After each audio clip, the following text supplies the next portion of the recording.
armu teile ja rahu Jumalalt, me Isalt ja Issandalt Jeesuselt Kristuselt. Tänase pühapäeva jutluse aluseks me juba kuulsime Rooma kirja 8. peatüki salme 9-11, aga ma loen need veel kord. Aga teie ei ela oma loomuses, vaid vaimus, kui Jumala vaim tõepoolest elab teie sees. Kellel ei ole aga Kristuse vaimu, see ei ole tema oma. Kui aga Kristus on teie sees, siis on ihu küll patu tõttu surnud, aga vaim on õiguse tõttu elu. Kui nüüd teis elab selle vaim, kes Jeesuse surnuist üles äratas, siis see, kes Kristuse surnuist üles äratas, teeb ka teie surelikud ihud elavaks oma vaimu läbi, kes teis elab. Aamen.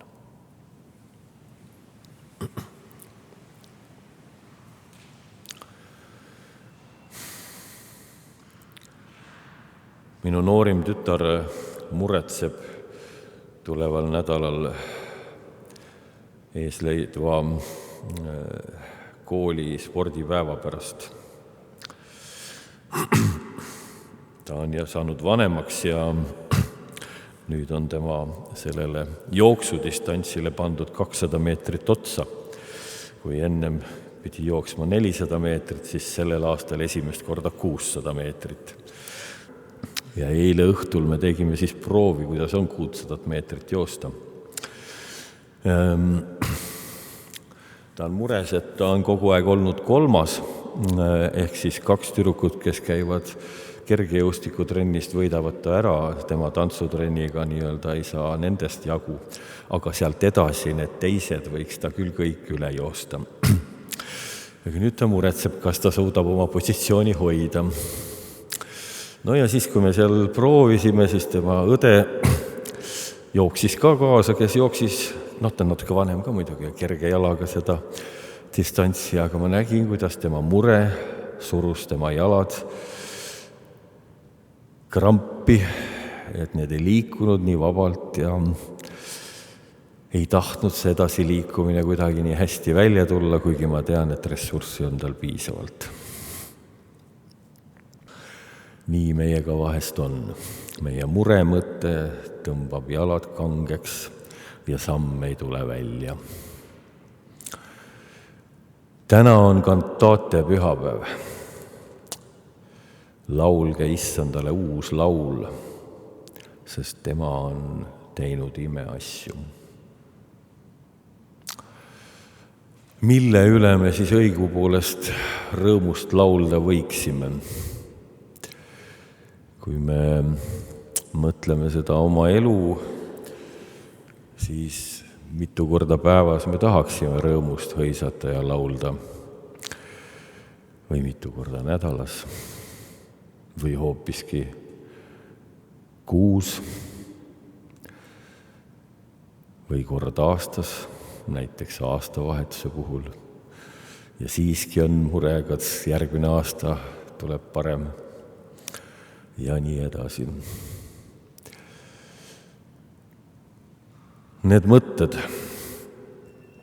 kisuvad meid ligi maad ja jalad kangeks ja endaga rahulolu, enesega rahul olemine ei taha kuidagi õnnestuda. Ja nüüd siin täna selles kirjakohas räägitakse meile sellest, et kui Kristus on meie sees, siis on küll ihu patu tõttu surnud, aga vaim on õiguse tõttu elu. Siit võib juba tekkida mured, nagu me Triinuga ennem rääkisime, et kuidas Jumal mahub ühte sellesse ihusse ära, kuidas see Jumala vaim siia ära mahub, kui me oleme nii kõlbmatud ja saamatud ja küündimatud. Ma ei tea, kas siin leerilastest on keegi. Leeritunnis me rääkisime ka sellest, et kui me usutunnistuses loeme, eriti Nikaia usutunnistusest, et Kristusest Jumal Jumalast, tõeline Jumal tõelisest Jumalast, Kristuse kohta. Et ja küll, me võime loojast nii mõelda, aga kuidas mõelda inimesest, kes on sündinud inimeseks, kuidas Jumal mahub ära inimesse. Et seda võib vahetevahel päris raske vastu võtta olla, Jumala mahutamist inimese sisse, Jumala vaimu mahtumist sellesse kitsasse piiridega maailma. Aga kui nüüd mõelda tagasi, kust see kõik alguse sai, siis tuleb meil minna päris loomislooni. Eks ole ju nii. Aadam ja Eeva nautisid paradiisi aeda, nagu meile see lugu räägib, aga kuskilt tuli viga sisse. Viga tuli sellest, et söödi hea ja kurja tundmise puust, millest ei olnud luba süüa. Nüüd võib keegi rinna kummi ajada ütelda, aga mis õigusega Jumal keelab inimesele sellist hüvet. Kõik oli justkui ju lubatud ja nüüd ta piirab inimese vabadust. Aga milles oli lugu? See, mida madu ütles, siis sa saad targaks, saad eriliseks nagu Jumal. Inimesel oli huvi saada nagu Jumal ja piinlik, et ta ise nii rumal oli, et ta selle peale varem ei tulnud. Ja loomulikult, kaua sa seal tunned seda piinlikkust, tuleb kohe see asi ära lahendada, võtta asjad oma kätte.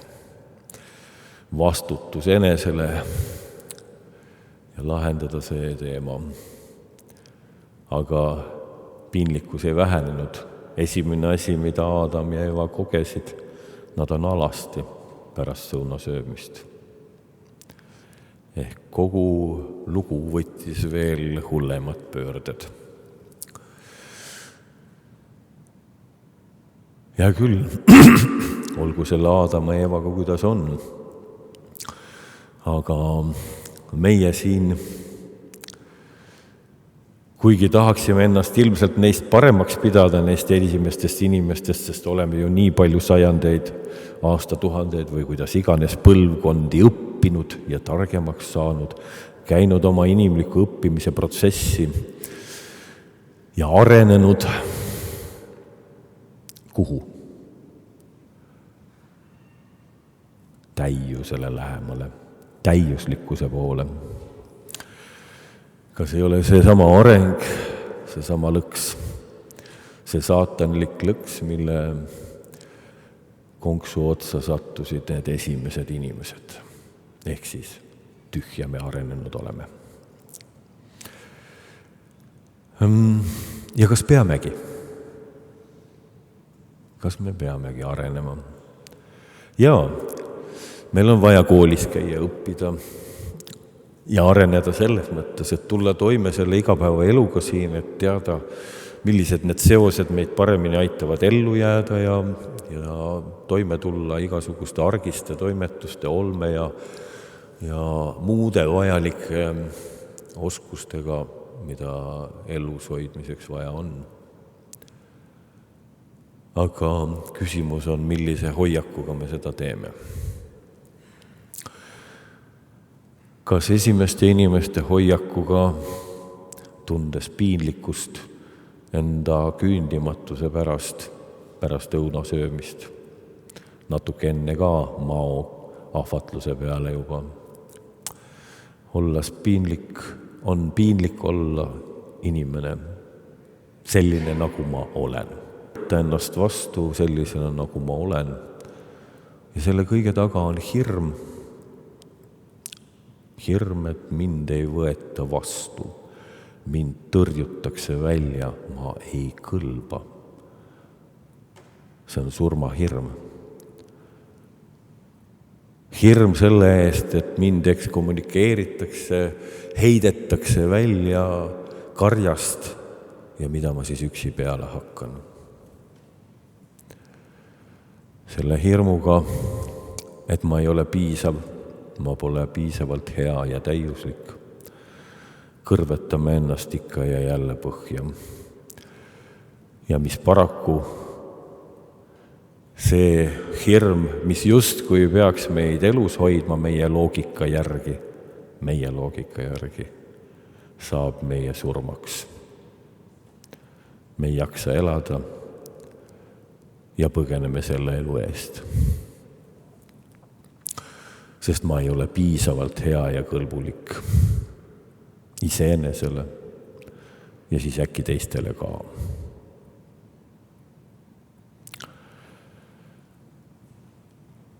See on ränk ja kurb mõte. Ja ometi ei peaks see nii meiega olema. Sellepärast, et me ei pea kahtlema, et Jumal on meid kõiki, igat ühte eranditult loonud täiuslikuks. Aga inimesena. Täpselt selliseks, nagu me oleme. Mitte täiuslikult jumalaks, vaid inimeseks. Ja nõnda ei saagi kuidagi teisiti olla, kui me saame kõlvata nii enestele kui kogu maailmale ainult inimestena. Selliste inimestena, kellel on oma piirangud, kellel on oma valikud, kellel on oma suutlikkus, oma koht ka spordivõistluste tabelis. Täpselt see, milleks me täna võimelised oleme, just nimelt täna.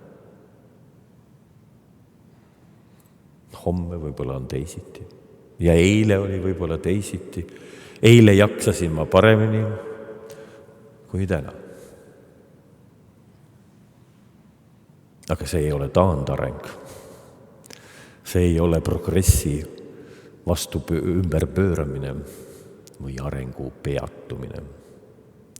See on minu koht. See on minu koht siin elus sellisena, nagu ma olen. Ja kui ma täna mõtlen nende sõnade peale, selle vastuolu peale või õigemini vastanduse peale, mille Paulus siin sisse toob, et küsimus on selles, kas ma elan olles Kristuse vaimu vastu võtnud, ehk siis selle vaimu, kes on üles äratatud, ehk et ei ole piiranguid enam, ei ole see küsimus, kas ma olen niisugune või naasugune, kas ma kõlban või mitte Jumala jaoks. Vaid ma olen selline, nagu ma olen. Ja selle usuni jõudmine, et ka Kristuse ristisurm ei olnud suur viga, vaid see oli pilt täiusest koos ülestõusmisega. Saab ka minu elu, vaatamata surelikkusele ja vaatamata piiratusele, terviklikuks ja täiuslikuks. Koos seda vastu võttes. Ja mis siis, et ma ei ole kõiges ekspert ja et ma ei suuda tänases, võiks öelda, häbikeskses maailmas, kus minu läbikukkumine, ebaõnnestumine inimesena võib omada tegelikult justkui nagu suurt kaalu, ei oma korraga enam nii suurt kaalu.